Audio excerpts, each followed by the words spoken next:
Shalom Aleichem, on est aujourd'hui en Perek Bet, Halakha Yud Zayin, et de là maintenant on va parler de Kaviyachol, Messirat Edut, donner un témoignage.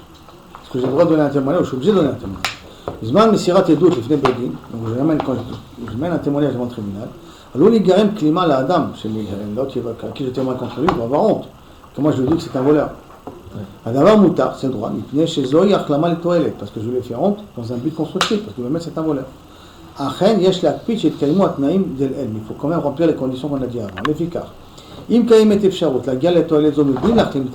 peut arriver à cette conclusion sans faire honte à l'accusé, on n'a pas le droit de témoigner contre lui et de lui faire honte. Donc je peux arriver au remboursement sans lui amener au tribunal, sans lui faire honte au tribunal. Azadif d'abord de résoudre le problème avant que de venir l'amener au tribunal et être obligé de témoigner contre lui et lui faire honte à ce niveau-là. Exemple. Reuven, il a demandé à son ami Shimon qui vient témoigner à son sujet au Beth Adi. Al-Tuya sur Mamouni, sur une plainte financière qu'il a contre le voisin. Shimon, il sait que s'il va témoigner, ça va faire une grande honte au voisin. Et malgré tout, il avait le droit de venir témoigner parce que Shimon, il a essayé d'une autre manière, en essayant de parler au voisin. Et en parlant au voisin, mais il n'a pas réussi à le convaincre Betarkenoam gentiment, de lui rendre ou de résoudre le problème sans arriver au tribunal. Comme il ne veut rien entendre, il voulait résoudre ça que au tribunal.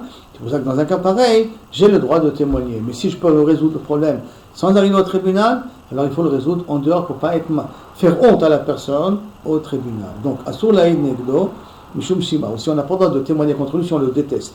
Et là, il chavait les toilettes. Il faut avoir une kavana que constructive. Ou Pachout, c'est Asur Lagzim. Et de même, quand je témoigne, il faut faire très attention de ne pas exagérer avec beaucoup de patous et faire toute une histoire autour. Et là, il faut dire les faits comme ils sont, sans aucune exagération. Sinon, Chal Shalom, on tombe sur le problème de le Tsar et Achlama, qui est la base de Vaftal et Racha Kamocha.